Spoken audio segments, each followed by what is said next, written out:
जय श्री हरि। वंदनीय मातृशक्ति और धर्मनिष्ठ श्रोतागण, स्वागत है आपका वास्तु ज्ञान के इस विशेष आध्यात्मिक प्रसारण में, जहां हम धर्म, ज्योतिष, वास्तु और पुरातन ऋषियों के सिद्धांतों को आज की व्यस्त जीवन शैली से जोड़कर सरल भाषा में प्रस्तुत करते हैं। आज का हमारा विषय अत्यंत ही गंभीर और संवेदनशील है। 11 जून स्नान दान पूर्णिमा के दिन महिलाएं भूल कर भी ये काम ना करें, नहीं तो उसके गंभीर आध्यात्मिक दुष्परिणाम भुगतने पड़ सकते हैं। ज्येष्ठ मास की यह पूर्णिमा तिथि, जिसे स्नान दान पूर्णिमा भी कहते हैं, बेहद पवित्र मानी गई है। इस दिन गंगा स्नान, पवित्र नदियों में डुबकी, दान पुण्य और ब्रह्म मुहूर्त में पूजा पाठ करने का विशेष महत्व है। यह तिथि सृष्टि संचालन की दृष्टि से बेहद ऊर्जावान होती है। इसी दिन देवी देवताओं को विशेष रूप से प्रसन्न किया जा सकता है, लेकिन यह ऊर्जा यदि अनुचित कर्मों से दूषित हो जाए तो इसका विपरीत प्रभाव भी बहुत तीव्र होता है। खासकर महिलाओं के लिए यह दिन अत्यधिक संयम और मर्यादा का पालन करने वाला होता है।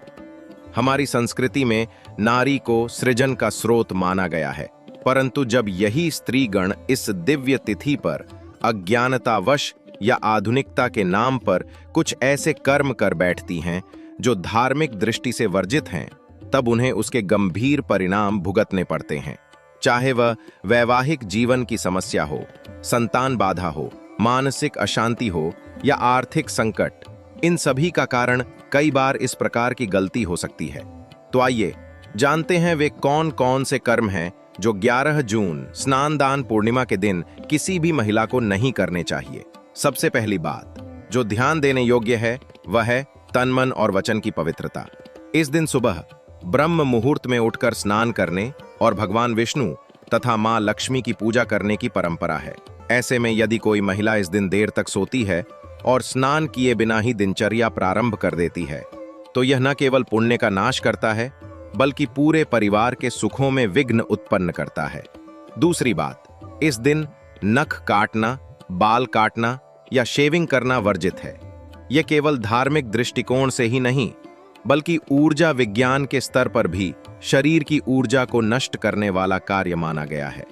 विशेषकर पूर्णिमा के दिन चंद्रमा की ऊर्जा सबसे अधिक होती है और यह हमारे मानसिक संतुलन पर सीधा प्रभाव डालती है। इस दिन शरीर से कोई भी अंग काटना मानसिक दुर्बलता को आमंत्रण देता है। तीसरी बड़ी गलती जो महिलाएं कर बैठती हैं वह है इस दिन क्रोध करना या कलह करना। पूर्णिमा की तिथि मानसिक संतुलन और भावनाओं के नियंत्रण की परीक्षा होती है। यदि इस दिन कोई महिला घर में कलह करती है, बच्चों को डांटती है या पति से तकरार करती है, तो उसका सीधा असर उसके गृहस्थ जीवन की स्थिरता पर पड़ता है। विशेष रूप से इस दिन वाणी पर संयम और चेहरे पर मुस्कान बनाए रखना अत्यंत आवश्यक होता है। चौथा, गंभीर दोष। इस दिन मासिक धर्म की अवस्था में पूजा करना या मंदिर जाना, यह विषय आजकल विवाद का कारण बन गया है, लेकिन शास्त्रों में इस अवस्था को विशेष विश्राम की अवस्था माना गया है। इस दिन यदि शरीर शुद्ध नहीं है तो पूजा पाठ से दूर रहना ही श्रेयस्कर है। जब शरीर शुद्ध होगा तब पूजन करें। इसमें कोई पाप नहीं, बल्कि शुद्ध नियम का पालन है। पांचवा सबसे घातक दोष, इस दिन झूठ बोलना, छल कपट करना या किसी का अपमान करना। पूर्णिमा की तिथि को चंद्रमा की ऊर्जा पूरी तरह सक्रिय रहती है, जिससे मन की तरंगें ब्रह्मांड से जुड़ी होती हैं। ऐसे में जो भी भावनाएं या शब्द निकलते हैं, उनका सीधा असर हमारे भाग्य और जीवन चक्र पर होता है। इस दिन बोले गए कटु वचन जीवन में कष्टों को आमंत्रण दे सकते हैं। छठा प्रमुख दोष, इस दिन रसोई में मांसाहारी भोजन पकाना या खाना। विशेष रूप से पूर्णिमा के दिन सात्विक भोजन करने की परंपरा है। यदि इस दिन मांस, मछली, अंडा, लहसुन, प्याज जैसी तामसिक चीजों का सेवन किया जाए तो इससे न केवल पितृ दोष बढ़ता है, बल्कि लक्ष्मी कृपा भी रुष्ट हो जाती है। सातवां, गंभीर दोष, किसी भी पौधे को नष्ट करना या वृक्ष की डाली तोड़ना। इस दिन पेड़ पौधे भी दिव्य ऊर्जा से भरपूर होते हैं। अगर कोई महिला इस दिन तुलसी के पत्ते भी तोड़ती है तो उसे पहले भगवान को जल चढ़ाकर क्षमा मांगनी चाहिए, नहीं तो ये दोष घर में दरिद्रता को बढ़ा सकता है। 8वां कुप्रभाव, स्त्रियों द्वारा इस दिन नींद में अत्यधिक लीन रहना, देर तक सोना और दिन में सोना। पूर्णिमा का दिन तप, जप और ध्यान के लिए श्रेष्ठ होता है। जो स्त्री इस दिन आलस्य से भरपूर रहती है, उसके जीवन से शांति और लक्ष्मी धीरे धीरे दूर हो जाती हैं। 9वां दोष, गाय, कुत्ते, पक्षी या किसी भी प्राणी पर क्रूरता दिखाना या उन्हें अनदेखा करना। इस दिन गाय को चारा देना, पक्षियों को दाना पानी देना और बेसहारा प्राणियों की सेवा करना विशेष फलदायी होता है। यदि कोई महिला इस दिन किसी प्राणी को कष्ट देती है तो वह अपने ही पुण्य का क्षय करती है। और अब 10वां तथा सबसे महत्वपूर्ण दोष, इस दिन संतान को कोसना या अपशब्द कहना। पूर्णिमा के दिन माता के वचन भविष्य का निर्माण करते हैं। यदि माँ इस दिन अपने बच्चे को गुस्से में गलत शब्द कह देती है तो वह वचन भविष्य में उस बालक के कर्म फल को प्रभावित कर सकता है। अतः माताओं को विशेष रूप से इस दिन अपने वचनों पर संयम रखना चाहिए। शास्त्रों में कहा गया है, यथा स्त्री तथा कुलम, अर्थात नारी ही कुल की नींव होती है। इस नींव को जितना मजबूत बनाएंगी, घर उतना ही सुखमय होगा।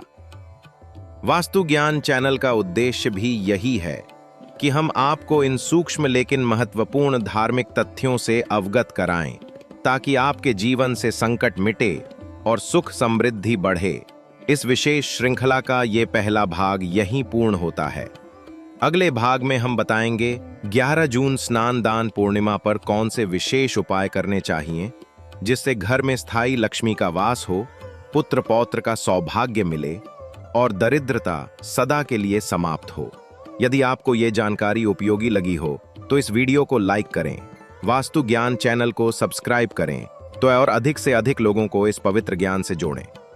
आपके एक शेयर से किसी परिवार का भविष्य बदल सकता है। जय मां भागीरथी, जय मां गंगा। वास्तु ज्ञान के इस विशेष धार्मिक संवाद में आप सभी का हृदय से स्वागत है। आज हम 11 जून स्नान दान पूर्णिमा के दिन महिलाओं द्वारा भूलकर भी न किए जाने वाले कर्मों के दूसरे भाग में प्रवेश कर रहे हैं। पहले भाग में आपने जाना कि किस प्रकार इस पावन तिथि पर स्त्रियों को संयम, मर्यादा और धर्मशास्त्रों का पालन करना चाहिए। अब हम आगे जानेंगे वे सूक्ष्म लेकिन अत्यंत प्रभावशाली गलतियां जो कई बार महिलाएं अनजाने में करती हैं और जिनके कारण उनके जीवन में स्थायी कष्ट प्रवेश कर जाता है। साथ ही हम बताएंगे कुछ ऐसे गुप्त और दुर्लभ उपाय जो इस दिन करने पर स्त्री को अखंड सौभाग्य, लक्ष्मी कृपा और संतान सुख दिलाते हैं। तो आइए आरंभ करते हैं आज का ये दिव्य संवाद। स्त्रियों से जुड़ी अगली गलती होती है स्नान दान पूर्णिमा के दिन किसी का अपमान करना, विशेषकर वृद्ध जनों का तिरस्कार। इस दिन यदि कोई महिला अपने सास ससुर, माता पिता या किसी वृद्ध को कटु वचन कहती है, उनकी सेवा से कतराती है या उनकी उपेक्षा करती है, तो शास्त्रों के अनुसार वह अपने ही पुण्यों को नष्ट कर बैठी है। विशेषकर स्त्रियों का सौभाग्य क्षीण होता है। ये दिन ऐसा है जब छोटे से छोटे सेवा कार्य से भी असीम पुण्य प्राप्त होता है और उपेक्षा से भीषण पाप। एक और गंभीर दोष है बिना जल के भोजन पकाना या घर में अग्नि का अपवित्र प्रयोग करना। स्त्रियों के हाथों में अन्न लक्ष्मी का वास होता है। इस दिन बिना स्नान किए रसोई में प्रवेश करना, पवित्र मंत्रों के बिना भोजन पकाना या गुस्से में कुछ फेंकना, ये सब कार्य दुर्भाग्य को बुलावा देते हैं। पूर्णिमा के दिन रसोई को स्वच्छ रखें, देसी घी का दीपक जलाएं और भोजन पकाते समय श्रीम ह्रीम क्लीम महालक्ष्म्यै नमः मंत्र का जाप अवश्य करें। अब जानिए कुछ विशेष उपाय जो स्नान दान पूर्णिमा के दिन करने से स्त्रियों को विशेष लाभ होता है। पहला उपाय, गंगा जल से स्नान कर पुष्पांजलि अर्पण करें। यदि गंगा नदी के पास हैं तो वहां स्नान करना सर्वश्रेष्ठ है। अन्यथा घर पर ही पानी में गंगा जल मिलाकर स्नान करें और सूर्य देव को अर्घ्य दें। स्नान के बाद माँ गंगा के मंत्रों से जल को अभिमंत्रित कर अपने घर के कोनों में छिड़कें।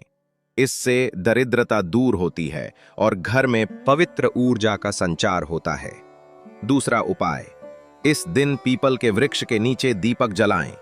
सुबह सूर्योदय से पूर्व या संध्या समय पीपल के नीचे तिल के तेल का दीपक जलाकर ओम नमः भगवते वासुदेवाय मंत्र का जाप करें। स्त्रियों को इस दिन पीपल की 108 परिक्रमा करनी चाहिए यदि संभव हो। यह कार्य संतान प्राप्ति, विवाह में विलंब तथा पति पत्नी में प्रेम के लिए अत्यंत शुभ फलदायी माना गया है। तीसरा उपाय, इस दिन गाय को हरा चारा, गुड़ और जल अर्पित करें। गौ सेवा इस दिन विशेष पुण्यदायी होती है। स्त्रियों को अपने हाथ से गाय को हरा चारा, चना, गुड़ खिलाकर गोमातरम नमाम्यहम् मंत्र बोलना चाहिए। इससे जीवन में सौभाग्य स्थिर होता है और घर की लक्ष्मी स्थायित्व पाती है। चौथा उपाय, सुहाग सामग्री का दान करें। इस दिन लाल चूड़ी, सिंदूर, कुमकुम, बिंदी, लाल वस्त्र, मेहंदी आदि सुहाग सामग्री किसी सुहागिन महिला को दान करने से स्त्रियों का सौभाग्य अक्षुण्ण रहता है। जिन महिलाओं की कुंडली में मांगलिक दोष हो उनके लिए यह उपाय अत्यंत आवश्यक है। पांचवा उपाय, शिवलिंग पर कच्चा दूध और बेलपत्र चढ़ाएं। स्त्रियों को इस दिन विशेष रूप से शिवजी की पूजा करनी चाहिए। यदि पति बीमार रहते हों या जीवन में मानसिक अशांति हो तो बेलपत्र, जल, दूध और अक्षत से शिव पूजन करें। इससे वैवाहिक जीवन में स्थिरता आती है और पारिवारिक संकट दूर होते हैं। छठा उपाय, तुलसी माता को जल देकर प्रार्थना करें। पूर्णिमा के दिन तुलसी के पौधे में जल देना और दीपक जलाकर ओम तुलस्यै नमः मंत्र बोलना बहुत शुभ होता है। यदि स्त्रियां इस दिन तुलसी के समक्ष बैठकर विष्णु सहस्त्रनाम या लक्ष्मी स्तोत्र का पाठ करें तो घर की दरिद्रता समाप्त होती है। सातवां उपाय, जलती हुई लौ में कपूर और लौंग डालें। इस दिन रात को घर के मंदिर या रसोई में देशी घी का दीपक जलाएं। उसमें कपूर और लौंग डालकर ओम ह्रीम श्रीं महालक्ष्म्यै नमः मंत्र का 180 बार जाप करें। यह प्रयोग विशेष रूप से शत्रु बाधा, नजर दोष और घरेलू क्लेश को दूर करता है। अब एक गुप्त उपाय जो केवल संतों और सिद्धों के माध्यम से प्राप्त होता है।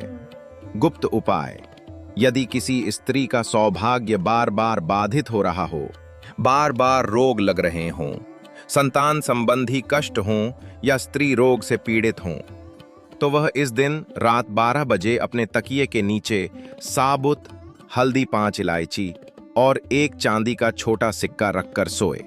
अगले दिन इन्हें किसी बहते जल में प्रवाहित कर दे। यह अत्यंत दुर्लभ प्रयोग है और इसका परिणाम अद्भुत होता है। अब जानते हैं एक अत्यंत पवित्र कथा जो इस दिन विशेष रूप से सुनाना चाहिए। एक समय की बात है, महाराज दिलीप की रानी सुदक्षिणा अत्यंत धर्मपरायण थीं। उन्होंने संतान प्राप्ति हेतु महर्षि वशिष्ठ के कहने पर स्नान दान पूर्णिमा व्रत किया। व्रत के नियमों का पालन करते हुए उन्होंने एक भी अपवित्र विचार नहीं आने दिया, किसी से क्रोध नहीं किया और पूरे दिन जल, फल और ध्यान से उपवास रखा। जब व्रत पूर्ण हुआ तो उन्हें रात्रि में स्वप्न में माता गंगा के दर्शन हुए। मां ने कहा, हे सुदक्षिणा, तूने पूर्णिमा की शक्ति को शुद्ध भाव से स्वीकारा है। मैं तुझे वह संतान दूंगी जो चक्रवर्ती सम्राट बनेगा। और यही रानी सुदक्षिणा आगे चलकर महान राजा रघु की माता बनी, जिनकी वंश परंपरा में श्री राम का जन्म हुआ। इस कथा से हमें यह शिक्षा मिलती है कि पूर्णिमा की तिथि यदि श्रद्धा और मर्यादा से मनाई जाए तो वह जीवन की दिशा ही बदल सकती है। अतः वास्तु ज्ञान के माध्यम से हम आप सभी मातृशक्ति से यही प्रार्थना करते हैं कि आप 11 जून स्नान दान पूर्णिमा के दिन संयम, श्रद्धा और शास्त्रीय विधियों का पालन करें। इस दिन उन गलतियों से बचें जो आपके सौभाग्य को छीन सकती हैं और उन उपायों को अपनाएं जो आपके जीवन को सुख, समृद्धि और शांति से भर दें। यदि यह वीडियो स्क्रिप्ट आपको उपयोगी लगी हो तो कृपया इसे अधिक से अधिक साझा करें। वास्तु ज्ञान चैनल को सब्सक्राइब करें और घंटे का बटन दबाएं ताकि हमारी अगली दिव्य जानकारी आप तक सबसे पहले पहुंचे। जय मां गंगा। वास्तु ज्ञान चैनल के इस विशिष्ट धर्मवाचन में अब हम अंतिम चरण पर पहुंच चुके हैं। आपने इस विस्तृत श्रृंखला में जाना कि 11 जून को आने वाली स्नान दान पूर्णिमा कितनी पुण्यमयी और प्रभावशाली तिथि है। आपने ये भी जाना कि स्त्रियों को इस दिन किन किन बातों का विशेष ध्यान रखना चाहिए, कौन से कार्य उन्हें नहीं करने चाहिए और किन दुर्लभ उपायों से वे अपने जीवन में स्थायी सुख, समृद्धि और सौभाग्य प्राप्त कर सकती हैं। अब हम इस विशेष श्रवण को एक संक्षिप्त निष्कर्ष में समेटते हैं ताकि यह ज्ञान हृदय में अंकित हो जाए और व्यवहार में उतर जाए। पूर्णिमा तिथि न केवल चंद्रमा की पूर्ण ऊर्जा का प्रतीक है, बल्कि यह हमारे भीतर छिपी दिव्यता को जागृत करने का दिन भी है। विशेषकर महिलाओं के लिए यह दिन आत्मशुद्धि, भावनात्मक संतुलन और ऊर्जा संतुलन के लिए अत्यंत महत्वपूर्ण है। यह दिन हमें सिखाता है कि सृष्टि की रचयिता होने के नाते स्त्री के हर कार्य का प्रभाव परिवार, समाज और यहाँ तक कि सृष्टि तक पड़ता है। इसलिए हमने जाना कि इस दिन किसी पर क्रोध न करें, वाणी पर नियंत्रण रखें, रसोई में शुद्धता बनाए रखें, ब्रह्म मुहूर्त में उठें, बाल, नख, शरीर को न काटें, अपवित्र अवस्था में पूजन से बचें, पेड़ पौधों को क्षति न पहुंचाएं, वृद्धों, सास ससुर या बच्चों को अपशब्द न कहें और आलस्य से दूर रहें। इन सभी बातों का मूल यही है कि इस दिन स्त्री को केवल कर्म से नहीं, भाव से भी शुद्ध होना है। यदि कोई स्त्री इन बातों का पालन करती है तो उसका जीवन एक आध्यात्मिक ऊर्जा से भर जाता है। यह वही ऊर्जा है जो मां अन्नपूर्णा से लेकर मां लक्ष्मी और मां दुर्गा तक की शक्तियों को स्वतः आकर्षित करती है। साथ ही इस दिन किए गए कुछ सरल लेकिन अचूक उपाय जैसे गंगा जल स्नान, तुलसी पूजा, पीपल पर दीपक, शिव पूजन, गौ सेवा, सुहाग सामग्री दान और दुर्लभ गुप्त प्रयोग, ये सब मिलकर स्त्री जीवन को आध्यात्मिक ऊंचाई देते हैं। इनके माध्यम से स्त्री जीवन में न केवल सौंदर्य और सौभाग्य आता है, बल्कि कष्टों की समाप्ति भी होती है। यह दिन एक तप, त्याग और तन मन की पवित्रता से परिपूर्ण व्रत का दिन है। यदि यह दिन मात्र परंपरा नहीं बल्कि श्रद्धा से जिया जाए तो यह स्वयं भगवान विष्णु और मां लक्ष्मी को प्रसन्न करने का सबसे आसान और प्रभावशाली साधन है। वास्तु ज्ञान का यही संकल्प है कि हम सनातन धर्म के उन गुप्त रहस्यों को जन जन तक पहुंचाएं जिन्हें आज की भाग दौड़ और दिखावे की दुनिया में लोग भूल चुके हैं। आप सभी मातृशक्तियों से यही निवेदन है कि 11 जून स्नान दान पूर्णिमा के दिन इन नियमों को अपनाकर, इन उपायों को करके अपने जीवन को एक बार फिर दिव्यता की ओर मोड़ें।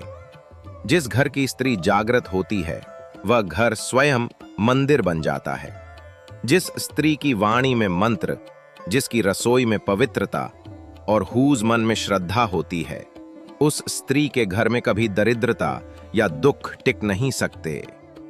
आपका एक छोटा सा परिवर्तन आपके परिवार के लिए वरदान बन सकता है। अगर आपको यह संपूर्ण जानकारी उपयोगी लगी हो तो इसे अभी लाइक करें, वास्तु ज्ञान चैनल को सब्सक्राइब करें और घंटी का बटन जरूर दबाएं ताकि सनातन संस्कृति का यह प्रकाश औरों तक भी पहुंचे। आपके एक शेयर से किसी बहन, किसी मां, किसी गृहस्थ जीवन में स्थायी शांति और समृद्धि आ सकती है। अंत में हाथ जोड़कर यही प्रार्थना, हे मां गंगे, हे विष्णु प्रिया लक्ष्मी, हे जगत जननी दुर्गे, हर स्त्री के जीवन में प्रेम, शक्ति और धन की धारा सदा प्रवाहित रहे। जय श्री हरि, जय मां गंगा, जय सनातन धर्म।